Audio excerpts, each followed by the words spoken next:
जय श्री राम, जय श्री कृष्ण। परमपिता परमात्मा श्री नारायण के श्री चरणों में कोटि कोटि नमन।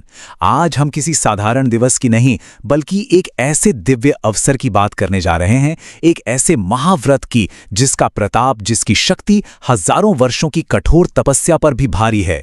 ये वो व्रत है जो हर रुके हुए काम को गति देगा, हर संकल्प को सिद्धि देगा और हर भक्त के जीवन में सफलता का अध्याय सदा सदा के लिए जोड़ देगा।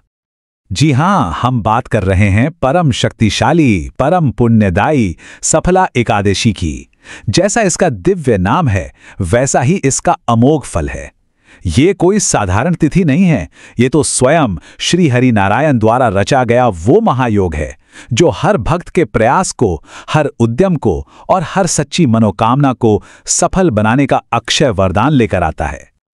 जो भी पुण्यात्मा, जो भी भक्त पूरी श्रद्धा और अटूट विश्वास के साथ इस एक व्रत का पालन कर लेता है, विश्वास मानिए उस पर सौभाग्य की ऐसी अमृत वर्षा होती है कि जीवन की दिशा ही बदल जाती है।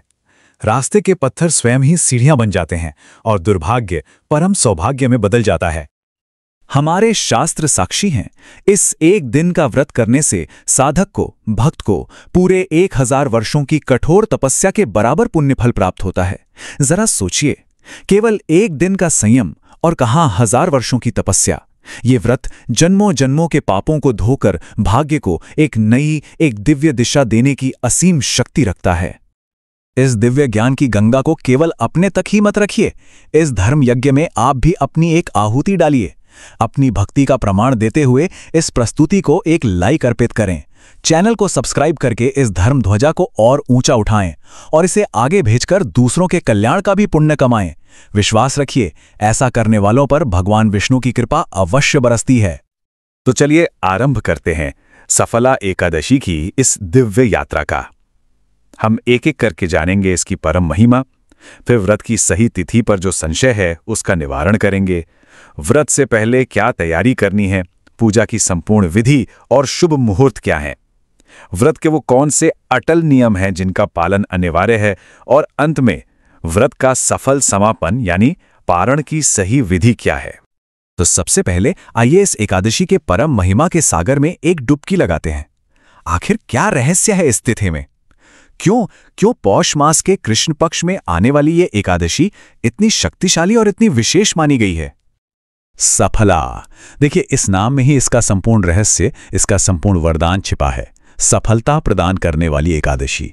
यह तिथि साक्षात लक्ष्मीपति, जगत के पालनहार भगवान श्री हरि विष्णु को समर्पित है और ऐसी मान्यता है कि इस दिन किया गया व्रत और पूजन हर कार्य में अचूक सिद्धि दिलाता है, जीवन के सभी बाधाओं को भस्म कर देता है, पापों का नाश करता है और अंत में वैकुंठ का यानी मोक्ष का द्वार खोल देता है। चलिए अब आते हैं इस वर्ष के सबसे महत्वपूर्ण प्रश्न पर। कई भक्तों के मन में व्रत की तिथि को लेकर एक उलझन है, एक संशय है। तो आइए हम सब मिलकर शास्त्रों के प्रकाश में इस उलझन का समाधान करते हैं और सही तिथि का निर्णय करते हैं। दुविधा यह है कि व्रत 14 दिसंबर को रखा जाए या 15 दिसंबर को।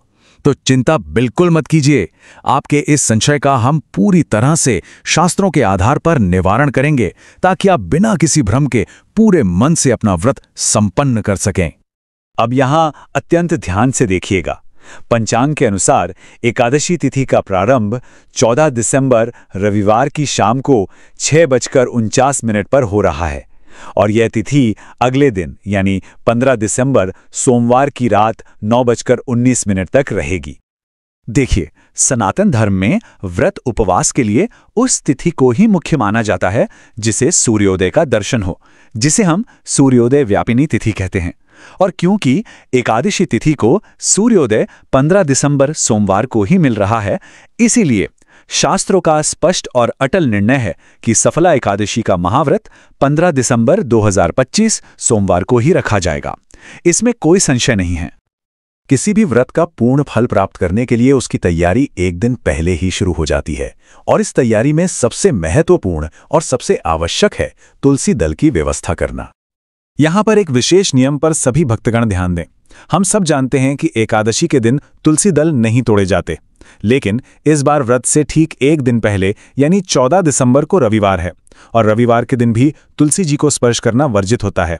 इसलिए सभी भक्तों को एक दिन और पहले यानी शनिवार को ही तुलसी माता को प्रणाम करके जल अर्पित करके पूजा के लिए तुलसी दल तोड़कर रख लेने चाहिए। तो चलिए अब हम इस व्रत के हृदय में प्रवेश करते हैं, यानी कि भगवान श्री हरि की पूजा की दिव्य विधि और उस दिन के उन परम शुभ मुहूर्तों के बारे में जानते हैं जब देवलोक के द्वार खुले होते हैं और धरती पर की गई प्रार्थना की ध्वनि सीधे वैकुंठ तक पहुंचती है। 15 दिसंबर के इन दिव्य मुहूर्तों को कहीं लिख लें। प्रातः और सायंकालीन पूजा के विशेष समय के साथ साथ दिन का जो सबसे शुभ मुहूर्त होता है, अभिजीत मुहूर्त, वो भी दिया गया है। और तो और इस दिन सुबह 11:08 के बाद अत्यंत शुभ स्वाति नक्षत्र का भी महायोग बन रहा है, जो आपकी पूजा के फल को कई हजार गुना बढ़ा देगा। पूजा की विधि बहुत ही सरल है पर भाव सबसे महत्वपूर्ण है। सूर्योदय से पहले स्नान करके स्वच्छ पीले वस्त्र धारण करें। अपने पूजा स्थान पर भगवान विष्णु की प्रतिमा या चित्र स्थापित करें और घी का दीपक और धूप जलाएं। उन्हें चंदन का तिलक करें, पीले फल, पीले फूल और नैवेद्य अर्पित करें। ओम नमो भगवते वासुदेवाय इस महामंत्र का जाप करें। व्रत की कथा सुनें और अंत में कपूर से श्रीहरि की मंगल आरती करें। एक बात हमेशा याद रखिए, व्रत केवल भूखे रहने का नाम नहीं है, बल्कि अपनी इंद्रियों पर संयम और अपने मन की शुद्धि का नाम है। तो आइए उन अटल नियमों को जानते हैं जिनका पालन करने से ही व्रत का संपूर्ण फल प्राप्त होता है।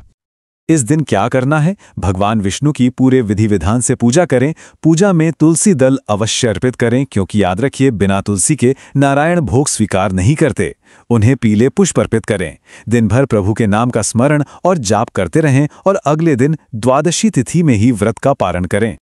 और कुछ कार्य ऐसे हैं जो इस दिन भूल कर भी नहीं करने चाहिए। किसी भी प्रकार का तामसिक भोजन जैसे प्याज, लहसुन, मांस, मदिरा, इनसे दूर रहें। बाल या नाखून काटना वर्जित है। एकादशी के दिन तुलसी में जल ना दें और ना ही पत्ते तोड़ें। और सबसे महत्वपूर्ण नियम, अपने मन, वचन और कर्म से किसी को भी जरा सा भी कष्ट ना दें। क्रोध और झूठ से तो कोसों दूर रहें। अब हम आते हैं इस दिव्य यात्रा के छठे और अंतिम पड़ाव पर। व्रत का आरंभ जितना महत्वपूर्ण है, उसका सही समय पर समापन यानी पारण उससे भी कहीं ज्यादा महत्वपूर्ण है। सही समय और सही विधि से किया गया पारण ही व्रत को संपूर्णता और सफलता प्रदान करता है। तो व्रत का पारण 16 दिसंबर मंगलवार के दिन किया जाएगा। द्वादशी तिथि में पारण करने का सबसे उत्तम, सबसे श्रेष्ठ समय है सुबह 7:07 से लेकर 9:11 के बीच। और यदि किसी कारणवश आप इस समय पारण ना कर पाएं, तो दोपहर 1:30 से 3 बजे के बीच भी पारण किया जा सकता है। और सुनिए, इस दिन एक अत्यंत शुभ महासंयोग भी बन रहा है। 16 दिसंबर को ही धनु संक्रांति भी है। एकादशी पारण के दिन संक्रांति का होना इस दिन किए गए दान पुण्य के महत्व को कई हजार गुना बढ़ा देता है। तो इस अवसर को हाथ से जाने मत दीजिएगा। हमारी श्री हरि नारायण के चरणों में यही प्रार्थना है कि आप सभी का यह सफला एकादशी का व्रत सफल हो।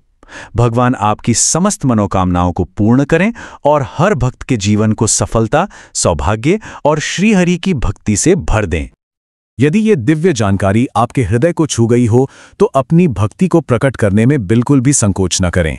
इस प्रस्तुति को एक लाइक जरूर करें, चैनल को सब्सक्राइब करके इस धर्म यात्रा में हमारे सहयात्री बने और कमेंट बॉक्स में पूरी श्रद्धा और पूरी शक्ति से लिखें, जय श्री राम। प्रभु आप सबका कल्याण करेंगे। जय श्री कृष्ण।